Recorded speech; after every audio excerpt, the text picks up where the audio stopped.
Hi hello नमस्कार. मी तुमच्या सगळ्यांची लाडकी रेश्माज किचनमध्ये तुमचं स्वागत करते. आज आपण आपल्या चॅनलवर चिकनचा खिमा आणि लच्छा पराठा कसा बनवायचा ते बघणार आहोत. सगळ्यात आधी मी पराठ्यासाठी पीठ मळून घेते. त्याच्यासाठी मी 1 कप इतकं मैदा घेतलेला आहे. मग त्याच्यामध्ये थोडंसं मीठ घातलेलं आहे आणि मग थोडंसं दूध घातलेलं आहे आणि मी छानपैकी पीठ मळून घेणार आहे. पीठ आपल्याला मऊसर मळायचं आहे, घट्ट मळायचं नाही आहे. आणि पीठ मळून झालं की त्याला तुम्ही प्लॅटफॉर्मवर काढून चांगलं स्ट्रेच करून घ्यायचं आहे. असं केल्यामुळे काय होतं की त्याच्यातलं ग्लुटेन ॲक्टिवेट होतं आणि ग्लुटेन ॲक्टिवेट झालं की पराठा फाटत नाही आणि चांगला स्ट्रेच होतो आणि आपल्याला त्याच्या घड्या पाडायला सोपं जातं. त्याच्यामुळे या पिठाला खूप वेळ मळणं आवश्यक आहे.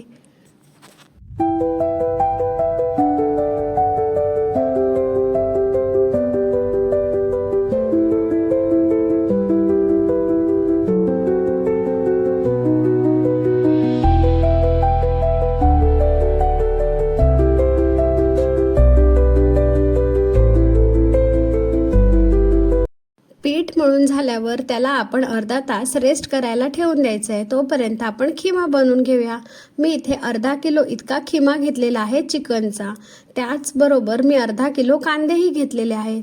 ते सोलून स्वच्छ धुवून घेतलेले आहेत आणि 3 टोमॅटोही घेतलेले आहेत. एका चॉपरमध्ये हे कांदे मी छान बारीक करून घेणार आहे आणि मग फोडणी घालणार आहोत. आता फोडणी घालताना मी एक फ्राय पॅन गॅसवर गरम करत ठेवला होता. मग त्याच्यामध्ये थोडंसं तेल घालायचं आणि मग खडे मसाले घालायचे, जसं की दालचिनी आणि तमालपत्र आणि मोठी वेलचीसुद्धा तुम्ही घालू शकता. तुमच्या आवडीनुसार तुम्ही गरम मसाले, खडा मसाले ॲडजस्ट करायचे आहेत. आणि मग जो कांदा आपण बारीक कापलेला आहे चॉपरमध्ये तोही घालून छानपैकी परतून घ्यायचा आहे.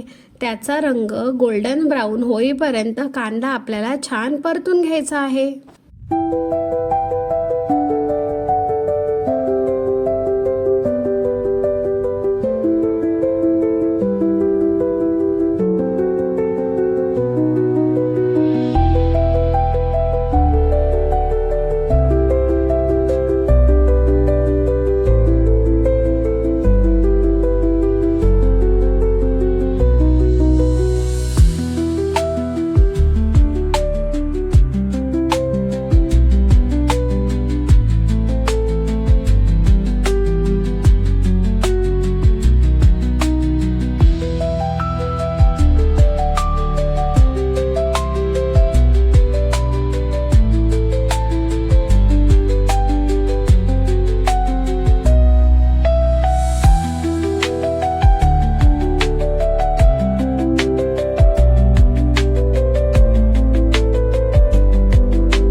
कांद्याचा रंग गोल्डन ब्राऊन झाला की आपण त्याला पसरून घेणार आहोत आणि मध्ये तेल घालून घ्यायचं आहे. पुन्हा एकदा मी 1 चमचा इतकं तेल घातलेलं आहे आणि कांदा छान तव्याच्या बाजूला सरकवून घेतलेला आहे.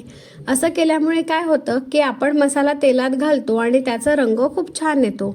मग तेल थोडं गरम झालं की त्याच्यामध्ये मी हिंग, हळद, गरम मसाला, लाल मसाला आणि घरगुती मसाला असे सगळे मसाले घालून छानपैकी कांद्यासोबत परतवून घेणार आहे.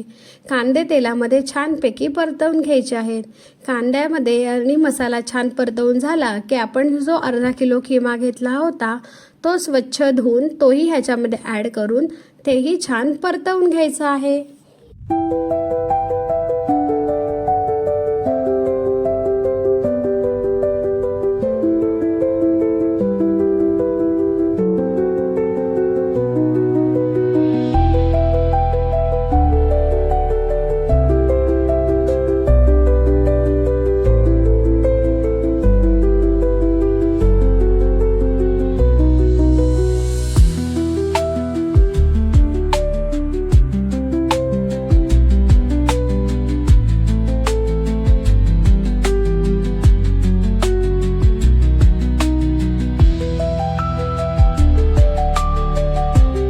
चिकनचा खिमासुद्धा छान परतवून झाला की आपण त्याच्यावर झाकण ठेवून चिकनचा खिमा छान शिजून घेणार आहोत, जेणेकरून चिकनच्या खिमातून छान पाणी सुटेल आणि चिकनसुद्धा छान शिजेल.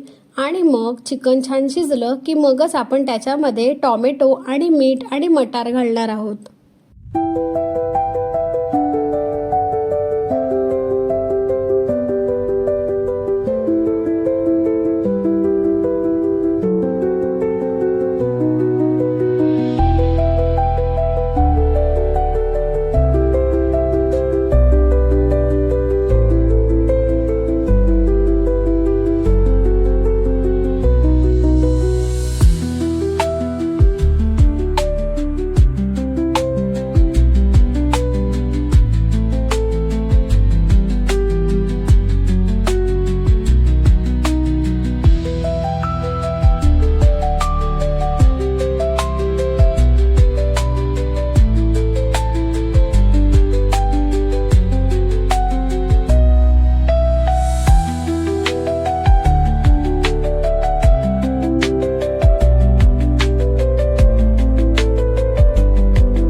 खिम्यामध्ये मटार आणि टोमॅटो घातल्यानंतर पुन्हा एकदा खिमा आपल्याला वाफेवर 10 ते 15 मिनटं शिजवायचा आहे, जेणेकरून मटारही छान शिजेल.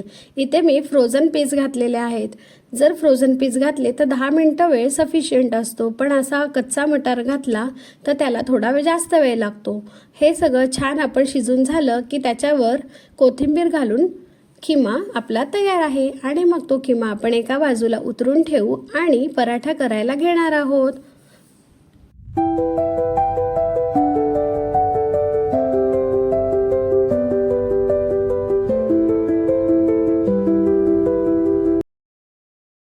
आता मी एक पोलीपाट घेतलेला आहे आणि जे पीठ आपण मळलेलं होतं ते पोलीपाटावर पुन्हा एकदा चांगलं रोल करून घेतलेलं आहे आणि त्याचे तुकडे करून घेतलेले आहेत.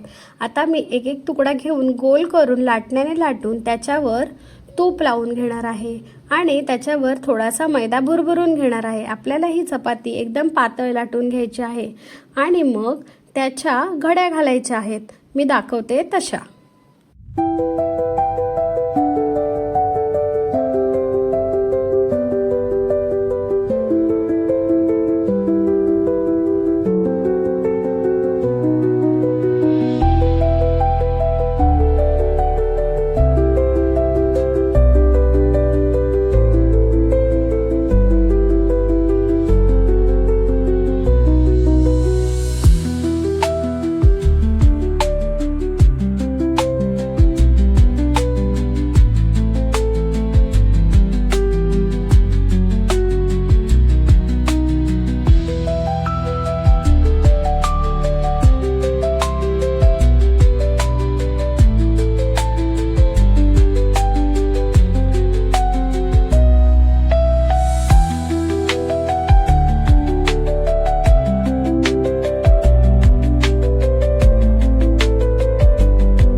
अशा प्रकारे आपला खिमा आणि लच्छा पराठा तयार आहे. तुम्हाला ही रेसिपी कशी वाटली ती नक्की कमेंट करून सांगा. रेश्माज होम किचन या यूट्यूब चॅनलला नक्की सबस्क्राईब करा, लाईक करा, शेअर करा, कमेंट करा आणि माझा व्हिडिओ पाहत राहा. पुन्हा भेटू नवीन व्हिडिओसोबत. Thank you so much.